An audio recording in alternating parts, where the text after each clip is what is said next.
নমস্কার বন্ধুরা, আশা করি সবাই খুব ভালো আছেন। আজকে আমি তালের রস পিঠে বানানোর একটা রেসিপি আপনাদের সাথে শেয়ার করছি। এই পিঠে বানাতে প্রথমে লাগবে আমার এক বাটি সুজিটা আমি মিক্সির মধ্যে বাটির মধ্যে খুব ভালো করে মিহি করে গুঁড়ো করে নিচ্ছি। দেখুন, যে বাটিতে সুজি নিয়েছি ওই বাটিরই হাফ বাটি নেব ময়দা নিয়ে নিয়েছি হাফ বাটি। এবার একটা স্টিলের বড় বাটির মধ্যে যে সুজিটা আমি গুঁড়ো করলাম মিক্সির বোলের মধ্যে সেটা ঢেলে নিচ্ছি আর হাফ বাটি ময়দা দিয়ে দিচ্ছি। যে বাটির সুজি ছিল ওই বাটিরই ময়দা দেবেন হাফ বাটি। আর তালটা আমি আগে থেকে ভালো করে ঘষে শুকনো করে রেখে দিয়েছিলাম, সেটা আপনাদের দেখায়নি। আর সামান্য একটু নুন দিয়ে দিচ্ছি মিষ্টিটাকে ব্যালেন্স করার জন্যে। তালটা দিয়ে দিচ্ছি। দেখুন বন্ধুরা, তালটা আমি আগেই করে রেখেছি, সেটা আপনাদের দেখায়নি, নাহলে ভিডিওটা অনেক লং হয়ে যায়, তার জন্য আপনাদের দেখায়নি। এবার তালটা ওর মধ্যে সব আমি দিয়ে দিচ্ছি।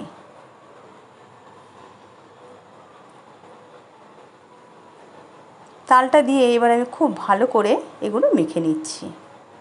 সুজিটা যেহেতু সুজি, তালে যেটুক জল আছে সুজির মধ্যে টেনে যাবে। এইভাবে খুব ভালো করে আপনারাও এরকম চটকে চটকে মেখে নেবেন, যাতে তাল ময়দা সুজি খুব ভালোভাবে মিশে একটা ডো তৈরি হয়।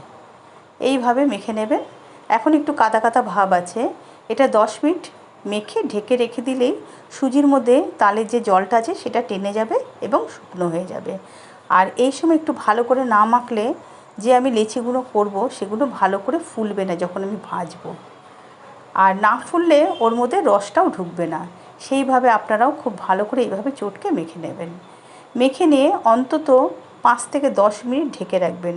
যত বেশিক্ষণ ঢেকে রাখবেন তাহলে লেচিগুলো তেলের মধ্যে ভাজলে খুব ভালো করে ফুলে যাবে আর রসটা ওর মধ্যে পুরোপুরি ঢুকে একদম ফুলে যাবে, একদম নরম মোমের মতন হয়ে যাবে। এইভাবে নিয়ে ঢেকে রাখুন একটা প্লেট দিয়ে। আপনাদের কাছে যদি সময় বেশি থাকে তা আপনারা 20 মিনিটও ঢেকে রাখতে পারেন। আমি এখানে 10 মিনিট ঢেকে রাখছি। এবারে আমি এর রসটা রেডি করব। চলুন রসটা আপনাদের দেখাই কিভাবে করছি। যে বাটিতে আমি সুজি নিয়েছি ওই বাটিরই এক বাটি উঁচু চিনি নিয়ে নিয়েছি। এবারে গ্যাস ধরে একটা সসপ্যান বসিয়ে দিলাম স্টিলের, আর 1 কাপ মতো জল দিয়ে দিলাম। জলটা একটু যেই গরম হবে তখন আমি চিনিটা দিয়ে দেবো। আর খালি সসপ্যানে যদি আমি চিনি দিই তাহলে চিনিটা পোড়া লেগে যেতে পারে, তার জন্য আপনারাও 1 কাপ জল দিয়ে নেবেন। আর 3টে এলাচ ফাটিয়ে দেবেন যাতে এর সেন্টটা খুব ভালো আসে। এলাচের গন্ধটা সব দিনই খুব সুন্দর আসে, আর এই পিঠের মধ্যে এলাচের গন্ধটা দিলে আরও সুন্দর লাগবে, তালের গন্ধটা মনেই হবে না। এইভাবে খুব ভালো করে 5 মিনিট মতো রসটাকে ভালো করে জ্বালিয়ে নেবেন যতক্ষণ আঠা ভাব না আসছে। আবার অতিরিক্ত আঠা করবেন না, চিনি যখন জমে যাবে, এটা যখন ঠান্ডা হয়ে যাবে তখন দেখবেন চিনিটা জমে যাচ্ছে। এমনভাবে আপনারা আঠা করবেন যাতে চিনিটা যেন না জমে। হয়ে গেছে, আমার রস নামিয়ে নিয়েছি। আর এদিকে আপনাদের দেখাচ্ছি, ঢাকনাটা খুলে দেখুন আমার পুরোটা রেডি হয়ে গেছে, আর জল নেই, একদম শুকনো হয়ে গেছে। অতিরিক্ত শুকনো হয়নি, কিন্তু শুকনো হয়ে গেছে। হাতে একটু সামান্য লাগছে, তার জন্য আমি একটু ময়দা দিয়ে নেব। আপনারাও একটু ময়দা দিয়ে নেবেন, ময়দা দিলে ভালো হবে। যেহেতু এখানে চালের গুঁড়ো বা অন্য কিছু আমি ব্যবহার করছি না, তাই একটু ময়দা হাতে নিয়ে আমি এটা লেচি করে নিচ্ছি, তাহলে আমার লেচিটা কাটতেও সুবিধা হবে। আপনারা যেরম মনে করবেন সেরমভাবে শেপ করে কেটে নেবেন। আমি অবশ্যই একটু ছোট ছোট লম্বা লম্বা করে করব, তাতে যখন তেলের মধ্যে আমি ভাজবো ওটা খুব ভালো করে ফুলবে আর পুরো রসটা ওর মধ্যে ঢুকে যাবে। খেতে মুখে দিলে একদম মিলে দেবে, দুর্দান্ত টেস্ট হয় বন্ধুরা। একবার বাড়িতে এইভাবে তালের রস পিঠে বানান, সত্যি বলছি অসাধারণ টেস্ট হবে খেতে। আর মিষ্টি খেতে যখনই ইচ্ছা করবেন বানিয়ে রেখে দিন, 7 দিন ধরে খান, দারুণ খেতে হয়। এইভাবে ছোট ছোট করে আপনারা এরকম লেচি করে নেন, আমি যেরকম করছি।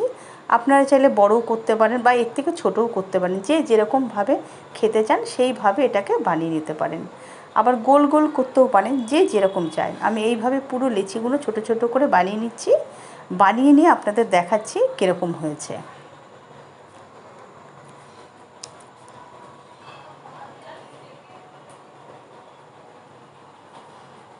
হয়ে গেছে দেখুন বন্ধুরা, আপনাদের দেখালাম, হয়ে গেছে, দারুণ হয়েছে দেখতে।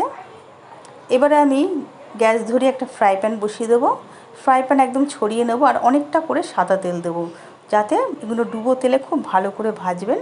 আমি প্রথমে অল্প একটু ভেজে তুলে নিয়েছি, যে তলায় যদি লেগে যায়। এবার সবটা দিয়ে একবারে আমি খুব ভালো করে লাল করে ভেজে তুলে নেব। এইভাবে ভেজে তুলে নেবেন,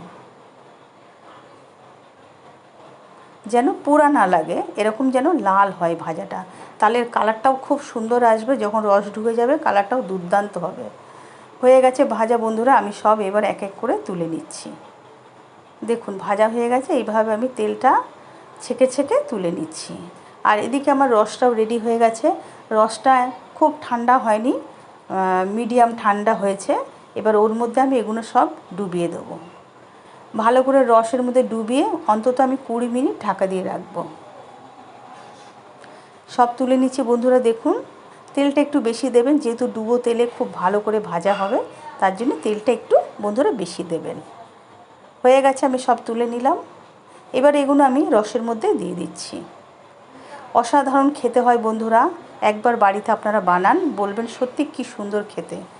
এবার রসের মধ্যে ভালো করে আমি চুবিয়ে হাতা দিয়ে ভালো করে নাড়িয়ে দিলাম, যাতে রসটা পুরোপুরি এর মধ্যে ঢুকে এবং ফুলে যায়। এবার এটা আমি ঢাকা দিয়ে রাখবো 20 মিনিটের মধ্যে। 20 মিনিট পরে আপনাদের দেখাচ্ছি কেমন হয়েছে। অসাধারণ খেতে হয় সত্যি বন্ধুরা, একবার বাড়িতে ট্রাই করুন। রসের তাল বড়া বা পিঠে এত সুন্দর হয়, দেখুন ভেঙে আপনাদের দেখাচ্ছি। ভেতরটা দেখুন কি দারুণ হয়েছে, নরম হয়েছে, দুর্দান্ত টেস্ট হয়েছে। একবার হলেও বাড়িতে বানান, আর ভালো লাগলে অবশ্যই আমাকে জানাবেন।